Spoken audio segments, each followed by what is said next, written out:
কুকুরের ঘ্রাণশক্তি মানুষের চেয়ে কত গুণ বেশি? 28,000 গুণ বেশি। প্রাণীদের মধ্যে সবচেয়ে বেশি কে ঘুমায়? বিড়াল দৈনিক 18 ঘন্টা ঘুমায়।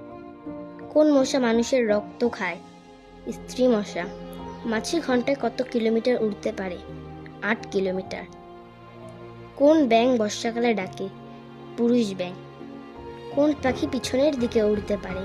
হামিংবার্ড। টিকটিকি একসঙ্গে কয়টি ডিম পারে? 30টি। কোন পোকা একটানা 17 বছর মাটির নিচে ঘুমায়? সিটকা পোকা। কাঁচ কি দিয়ে তৈরি? বালু। শামুকের কয়টি দাঁত আছে? 25,000। বিড়াল কত রকমের শব্দ করতে পারে? 100 রকমের। কুকুর কত রকমের শব্দ করতে পারে? 10 রকমের। পৃথিবীর প্রাণীদের মধ্যে কত ভাগ পোকামাকড়? 80 ভাগ পোকামাকড়। একটি তেলাপোকা তার মাথা ছাড়া কয়দিন বাঁচতে পারে? 9 দিন। কোন প্রাণী কোনোদিনও ঘুমায় না?